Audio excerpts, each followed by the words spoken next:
So hari ini saya akan menerangkan bagaimana kita nak kena pasti sesebuah typewriter tu dikeluarkan pada tahun bila.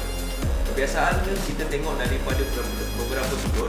Yang pertama daripada warna dia, bahan yang digunakan, reka bentuk dan juga teknologi yang digunakan pada typewriter tu. Contoh macam typewriter yang ujung ni ialah Underwood model number 5 yang dikeluarkan pada tahun 1901. So kita boleh tengok dia punya button dia, body dia daripada besi dan ada parts dia daripada tembaga. Okay. So macam yang ni adalah model tahun 40-an yang dikeluarkan oleh Speed buatan Jepun. Yang untuk model 50-an macam ni kita ada Underwood.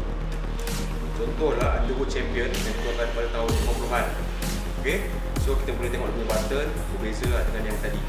Okay. Macam yang dekat bawah ni pula kita ada Imperial Typewriter model nombor 55 yang dikeluarkan pada tahun 1943.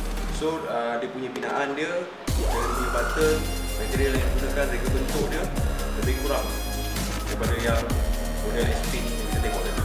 So kalau korang nak tengok typewriter retro yang model 70-an dan 80-an yang kebanyakannya kawan-kawan ID saya suka, jom kita tengok dekat belakang.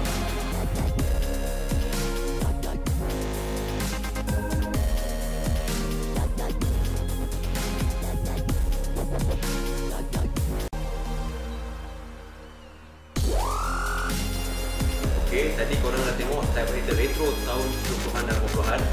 Okay, untuk penerangan lanjut, korang boleh datang sendiri ke kita punya galeri di Damansara Sarah Perdana ataupun korang boleh like kita punya Facebook Rare and Collectibles. Rare and Collectibles, every item has its own story.